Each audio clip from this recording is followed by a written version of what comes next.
안녕하세요. 내 인생의 명작, 저는 김하준입니다.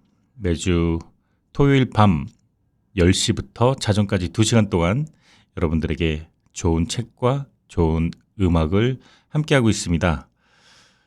오늘 오프닝이 조금 짧았죠. 네. 신발이 없다고 투정을 부리는 우리 모습들.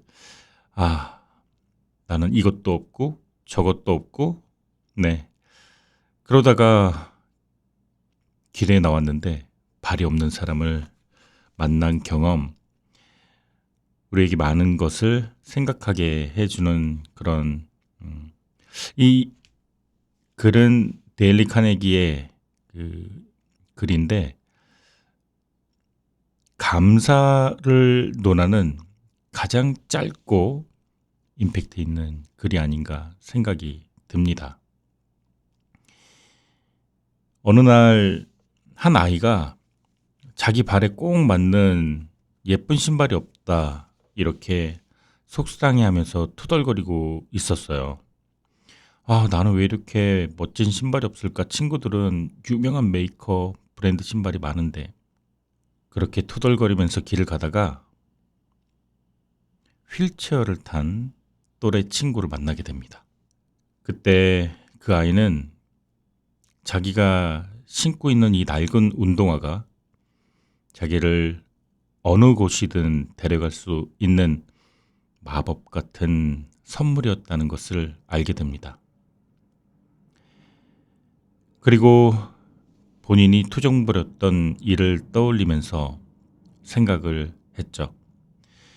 나는 신발이 없다고 속상했는데 저 친구는 걷고 싶어도 지금 걸을 수 있는 발이 없구나. 네, 이 이야기가 우리에게 주는 메시지를 기억하며 오늘 내 인생의 명작 시작하도록 하겠습니다. 네, 오늘 내 인생의 명작 주제는 세바시 인생 수업, 마음을 읽는 감각, 구범준 PD 작품입니다. 세상을 바꾸는 시간 15분, 세바시 마음을 읽는 감각.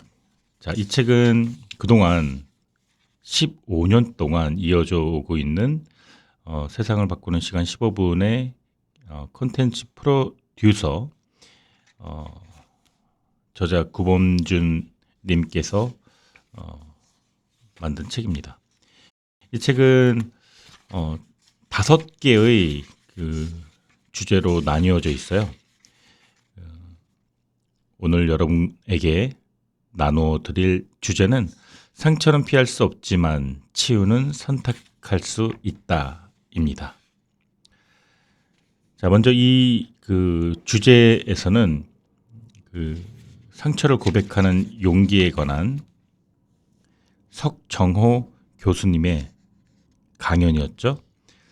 상대가 아니라 나 자신의 마음을 먼저 헤아려야 합니다. 이 주제로 강연을 했던 석정호 교수의 이야기 들려드리도록 하겠습니다. 정신건강의학과 전공이 2년차 시절, 석정호 교수는 아내를 사랑해서 결혼했지만 아내가 무서워졌다며 정신분석을 받기 시작했습니다. 아내가 아이들에게 화를 내도 마음이 떨리고 늘 자신이 무언가를 잘못하는 것 같은 느낌이었다고 합니다. 몇 달 동안 상담을 받으면서 그 두려움의 근원이 어린 시절 성적이 떨어지거나 늦게 들어올 때 그때마다 어머니에게 크게 혼났던 기억, 그리고 다시 그 꾸지람을 받지 않기 위해 열심히 눈치 보며 살았던 기억이 아내에게 투영된 것임을 깨달았다고 합니다. 이렇게 어린 시절 애착 대상과의 관계 경험이 어른이 되고 나서도 마음 습관에 이렇게 강력하게 영향을 미친다고 하는데요.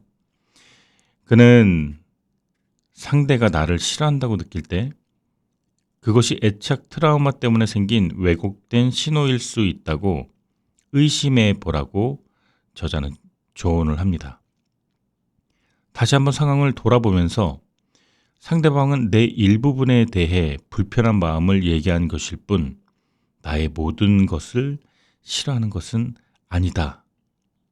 그 사실을 깨달아야 한다는 것이죠. 가천의대 정신과 조인희 교수의 강연입니다. 트라우마를 말하다. 자살로부터 안전한 공동체 만들기. 통계청 자료에 따르면 우리나라 고등학생 10명 중 1명이 지난 1년 사이에 자살을 생각해 봤다고 합니다.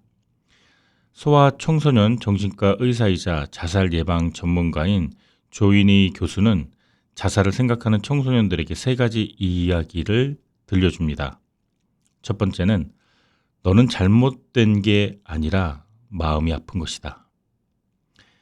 중요한 경기에서 실수한 투수가 그 충격적인 순간을 회피하지 않고 세세하게 기억하고 말하는 과정을 통해 그 경기에서의 트라우마를 길들이고 다시 다음 경기의 감각을 되찾는 것처럼 우리도 고통의 순간을 기억하고 있으면 그것을 말하고 그 트라우마가 더 이상 우리를 지배하는 괴물이 아니다라고 설명하는 그 과정이 필요하다고 합니다.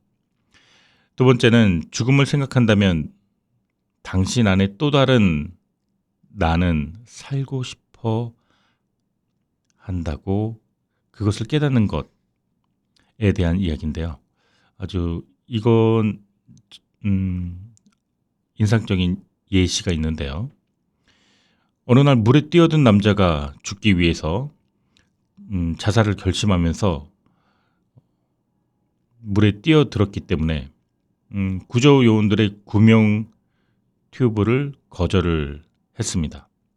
그러자 경찰이 다가와 총을 겨누면서 당장 이 구명보트를 잡지 않으면은 당신을 쏘겠다 현장에서 라는 말을 하자 얼른 구명 튜브를 잡고 구명보트에 올라갔다는 이야기입니다. 사람들은 이렇게 마지막 죽는 순간까지도 끊임없이 갈등을 한다고 합니다. 그래서 높은 곳에서 떨어지려고 하거나 아니면은 자살을 결심한 사람들을 경찰이나 상담가가 설득 끝에 다시 구조해내는 경우가 아주 여러 번 우리가 알고 있는 그 사실이 있는데요. 얼마 전에도 이 브루클린 브릿지에서 뉴욕에서 한 사람이 그 다리 난간 위로 올라가서 경찰이 출동하고 많은 몇 시간의 회유 끝에 그 사람을 안전하게 구조해 냈다는 기사를 읽었습니다. 죽겠다고 말하는 이유가 사실은 살고 싶어서라는 거죠. 세 번째는 너는 혼자가 아니야 라는 메시지입니다. 사람들이 죽음을 선택하는 건 그들이 처한 문제 자체 때문이 아닙니다. 그건 죽음이 유일한 해결책이라고 혼자 내린 결론 때문입니다. 신발 하나 살 때도 친구에게 물어보고 차를 살 때도 전문가에게 조언을 구하면서 왜 목숨을 결정하는 가장 중요한 선택은 혼자서 하느냐고 조인희 교수는 반문합니다. 연탄길의 저자 이철한 작가가 세바시에 나왔는데요. 주제는 사과할 타이밍을 놓친 당신이 반드시 들어야 할 대답입니다. 초등학교 시절 저자는 시험 문제 2개를 더 틀리게 만들었던 원표라는 친구. 네. 그래서 그 원표가 엉엉 울게 만들었던 기억을 가지고 있습니다. 이철한 작가는 그날 저녁 원표네 집에서 그 원표의 우등상장을 보았다고 합니다. 아주 가난한 집을 비춰주는 등불 같았던 그 많았던 수많은 우등상장들, 그리고 그 기회를 뺏었던 자신의 잘못, 친했던 원표가 질투가 이철한 작가는 그 원표의 시험 문제 2개를 더 틀리게 만들었습니다. 그 등불을 자신이 빼앗았다는 죄책감에 집에서 원표야 미안해라고 소리를 쳤지만 정작 제대로 사과는 못했다고 합니다. 40년이 지나 TV 프로그램을 통해 원표를 만나 사과를 했을 때 원표는 그 일을 기억하지 못한다고 했지만 그 후에야 비로소 가슴에 있던 무거운 바위 같은 마음이 편해졌다고 합니다. 그는 사과할 때 진심을 다해 꾸미지 말고 있는 그대로 과장하지도 말고 담백하게 해야 한다고 말합니다. 무엇보다 중요한 건 상대가 사과를 받지 않더라도 끝까지 기다리고 몇 번이라도 사과를 해야 한다는 것인데요. 어떤 사람은 불같이 화를 내고 금세 풀 수도 있지만 어떤 사람은 한번 상처받으면 쉽게 풀지 못하고 아주 오래 가지고 가니까요. 그럴 때는 괜찮아, 그럴 수도 있어 라고 말할 때까지 본인의 시간을 더 희생하면서까지 천천히라도 기다려주는 것이, 그 시간까지 포함한 것이 진정한 사과라고 말을 합니다. 정신과 의사 정우열 박사는 세바시에 나와 이런 주제로 강연을 했습니다. 엄마도 사람입니다. 분노를 이해하는 법을 배우는 것만큼 분노가 왜 조절되지 않는지를 아는 것도 중요하겠죠. 두 아이의 주 양육자이자 정신과 의사인 정우열 박사는 직접 육아를 경험하기 전까지 환자들에게 주로 많이 했던 이야기가 화내지 마세요 라는 이야기였다고 합니다. 하지만 나중에 그게 얼마나 헛소리였는지 깨달았다고 고백을 합니다. 엄마들이 겪는 낮, 버, 밤, 반이라는 줄임말이 있다고 하는데요. 해석하면 낮에는 아이에게 버럭 화를 내고 밤에는 자는 아이를 보면서 반성하는 일이라고 하는데요. 이것은 단지 의지 또 인성 이런 문제는 아니었다는 거죠.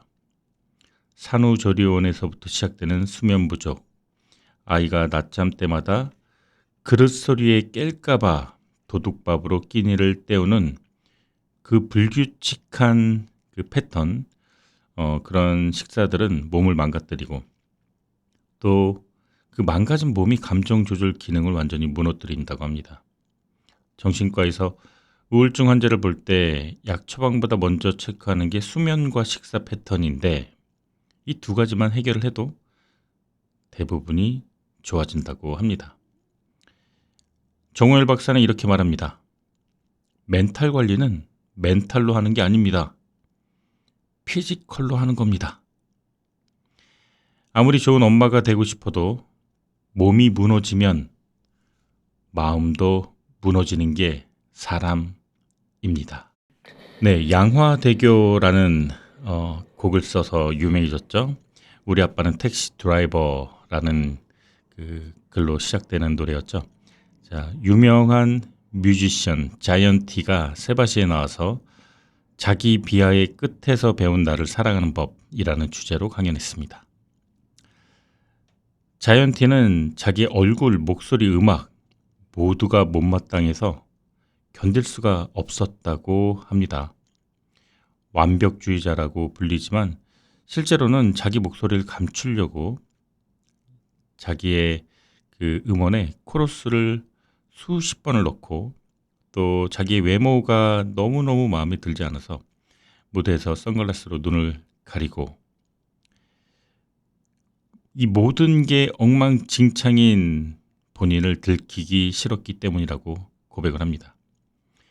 녹음실에서는 자기 목소리가 너무 듣기 싫어서 벽을 때렸고 무대 영상을 보면서 끔찍해하던 자기 자신, 자기가 너무 미워서 그것을 감추기 위해 계속 무언가를 더 씌웠다는 그 이야기를 하게 되는데요. 그런데 신기하게도 자기 혐오로 만들었던 것들이 천천히 오히려 자기를 사랑하게 되는 재료가 되었다고 합니다. 자기 연민이 생기고 나서야 비로소 주변을 돌아볼 수 있었다고 하는데요. 아, 나도 그저 불쌍하고 한없이 초라하고 작은 평범한 사람이구나 라는 것을 깨닫게 되자 다른 사람들도 멋지게 보이는 다른 사람들도 자기처럼 똑같이 아니면 더 심하게 힘들어한다는 걸 알게 됐다고 합니다. 여전히 마음에 안 드는 곡을 수백 개씩 쌓아두고 또 SNS에 사진 올리기도 항상 두려워하고 주저하고 망설이지만 그렇게 자기 자신과 싸우다가 한 번쯤 이기고 싶어서, 그리고 이렇게 내가 못나게 살면서도 여러분들이 볼 땐 멀쩡하다는 것을 알리고 싶어서 세바시에 나왔다고 합니다. 앞으로는 내가 되고 싶은 나로 자신을 만들어 나가기를 바란다고 마지막 인사를 잊지 않았네요. 네, 힐링 캔버스 더 공감 대표 박상미의 가족 상담소의 저자 박상미 대표가 세바시에 나와서 이런 강연을 했습니다. 마음과 감정을 조절하는 습관을 만드는 힘. 박상미 대표가 2,500 가족을 상담하면서 알게 된 최고의 유산은 재산이 아니라 긍정 유전자라는 거라고 하는데요. 그런데 우리 모두가 좋은 부모를 만나 좋은 그 긍정의 유전자를 받을 수는 없는 거잖아요. 상처만 물려받은 분들도 많고요. 박상미 대표는 이렇게 말합니다. 우리는 누군가를 도울 수 있고 키울 수 있지만 그렇다면 우리 자신은 누가 키워야 할까요? 바로 내가 키워야 합니다. 타인에게 받지 못한 따뜻한 보살핌을 이제는 자기 자신에게 주겠다는 결심. 현재의 나를 있는 그대로 수용하고 성장을 돕는 태도가 자기 연민의 시작점이라고 합니다. 우리 뇌는 내 목소리를 제일 좋아한대요. 그래서 자존감을 높여주는 문장을 직접 나에게 들려주라고 합니다. 괜찮아. 고생했어. 다음에 더 잘하자. 넌 최선을 다했잖아. 실패하거나 힘든 순간에 이 문장으로 다독여주는 게 자기 연민의 구체적인 실천이라고 합니다. 감정 조절도 마찬가지예요. 누군가 안 좋은 자극을 주면 즉각 행동하는 건 동물의 뇌라고 합니다.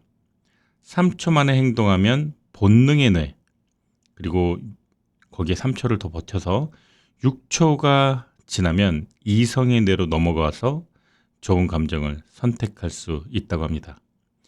감정에 휩쓸려서 나, 그리고 또 타인에게 상처를 주는 행동을 멈추는 것, 이것도 나를 소중하게 여기는 자기 연민이라고 합니다. 그리고 하나 더, 우리 뇌는 부정적 경험을 3배나 더 강렬하게 기억한다고 하는데요. 그래서 긍정적 경험을 4배 더 많이 만들어줘야 한다고 합니다. 근데 그런 일이 많이 자주 벌어지는 상황이 반복되진 않잖아요. 그래서 매일 우리에게 긍정의 기회를 주고 좋은 단어를 들려주는 것, 그게 우리가 고통 속에 머물지 않도록 우리 자신을 돌보는 좋은 태도라고 말합니다. 아토피 전쟁 블로그 운영자 정원희 씨는 세바시에 나와 나는 대단한 사람입니다 라는 강연을 했습니다. 이 세바시의 장점이 이런 것 같아요. 우리가 흔히 볼 수 있는 이웃, 그래서 뭐 작은 채널을 운영하는 유튜버라든가 아니면은 블로그를 운영하는 운영자라든가 아니면 하나의 그 가게를 오랫동안 운영했던 사장님이라든가 이런 우리 이웃들의 이야기를 들을 수 있다는 게 세바시의 아주 많은 장점 중에 덧붙일 수 있는 장점인 것 같습니다. 참 좋은 프로그램이고 세바시를 볼 때마다 그 사람들이 살아왔던 인생과 변화됐던 생각들에 대한 감동도 하지만 그 자리에 섰다는 존재만으로도 그 가치만으로도 참 박수받아 마땅하다고 생각합니다. 아토피 전쟁 블로그 운영자 정원희 씨가 세바시에서 강연한 주제, 나는 대단한 사람입니다. 태어난 지 100일째부터 아토피를 앓아왔던 정원희 씨는요, 30년 넘게 가려움과 싸워야 했습니다. 어른이 되면 크면 낫는다는 말을 믿고 견뎠는데 오히려 나이가 들수록 증상이 심각해졌다고 합니다. 일반 병원, 한의원, 민간요법 수많은 치료를 시도했지만 희망으로 시작해 절망으로 끝나는 일이 반복됐다고 하죠. 그러다가 30대에는 약의 내성까지 생겨서 거의 무방비 상태로 가려움을 마주해야 했고, 긁는 것보다 차라리 때리는 게 낫겠다 싶어 자기 자신을 때리다가 결국 망막 박리로 한쪽 눈 시력을 잃게 되었습니다. 더 힘들었던 건 주변의 이해를 받기가 어려웠다는 거예요. 나도 아토피 있는데 괜찮던데? 그 정도는 아니던데? 이런 무심한 사람들의 말에 상처를 받을 수밖에 없었고, 가까운 사람에게조차 이 고통을 그대로 제대로 설명하기는 불가능했다고 합니다. 하지만 비슷한 처지의 사람들을 만나면서 괜찮아, 넌 혼자가 아니야, 이런 메시지에 커다란 힘을 얻었다고 합니다. 네, 그런 것 같아요. 다른 게 없는 것 같습니다. 결론을 내주고 이를 해결해주고 그런 것보다도 넌 혼자가 아니야, 너 이야기를 들어줄게, 이 과정이 어느 인간에게나 다 필요하다고 합니다. 필요한 것 같습니다. 정원희 씨는 이렇게 말합니다. 누군가 용기 내서 자기의 아토피 이야기를 꺼낸다면 자기라면 이렇게 말할 것 같다고 해요. 너 진짜 대단한 사람이다. 많이 힘들지? 이렇게 한마디만 해달라고. 그 한마디면 충분하다고요. 제가 여러분들에게 해드리겠습니다. 여러분 진짜 대단한 사람입니다. 많이 힘드셨죠?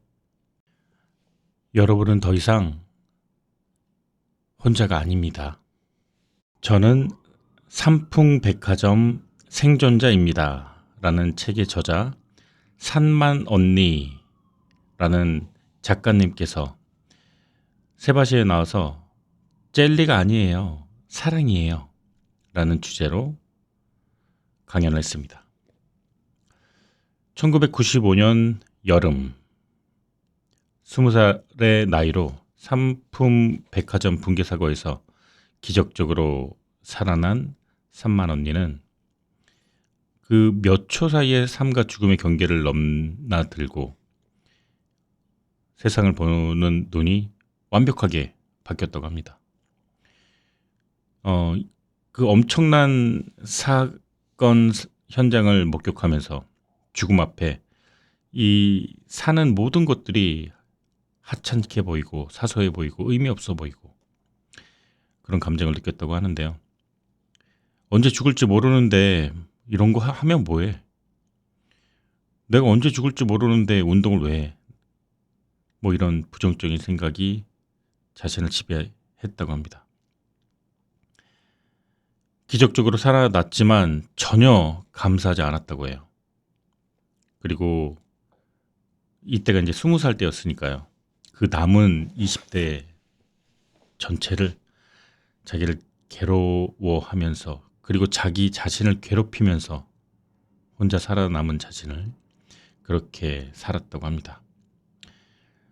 30살에는 PTSD 상태가 나빠져서 자살까지 시도를 하고 그러다가 어찌어찌 다시 살아났고 그때 병원에서 정신과 진료를 받고 치료를 시작했다고 합니다. 그렇게 살던 어느 날 보육원으로 자원봉사를 가게 됐다고 합니다. 태어나 처음으로 그렇게 아이들과 긴 시간을 보낼 수가 있었는데 원래부터 저자는 아이를 안 좋아했다 그래요. 그러니까 당연히 이제 서툴겠죠. 아기를 바닥에 내려놓고 분유를 주려다가 실패했지만 아이들과 함께하는 시간들이 늘어나다 보니까 세상을 등지고 자기에게 뾰족하고 남을 미워하던 그 모든 것들이 살짝 말랑말랑해지기 시작했답니다.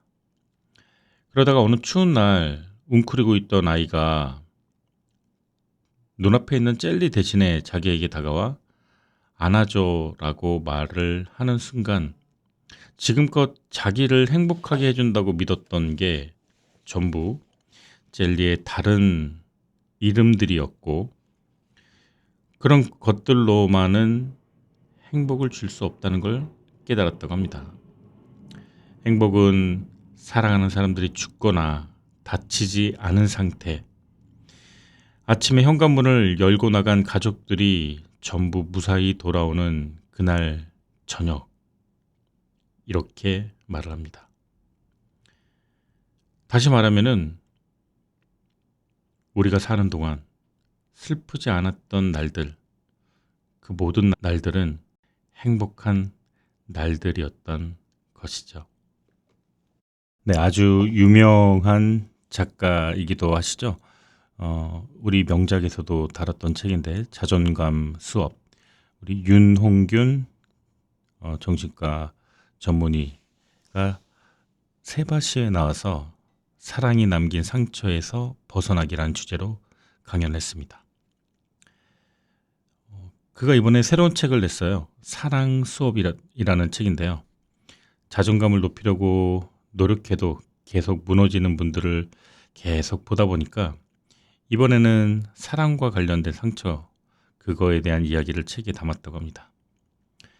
저자는 초등학교 2학년 때 바닷가에서 파도에 휩쓸려 떠내려간 이후로 물을 아주 굉장히 두려워하게 되었다고 하는데요. 물을 무서워하는 사실을 남들이 아는 게 더 두려워서 내가 문제가 있다라고 생각을 했다고 합니다. 그리고 또 사랑도 마찬가지였다는데요.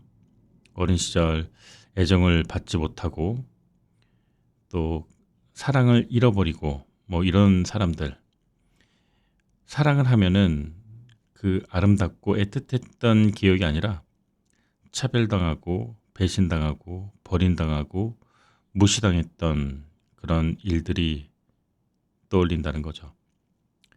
그런 중학생 때 수영 강습을 받으면서 터닝 포인트를 맞이했다고 합니다.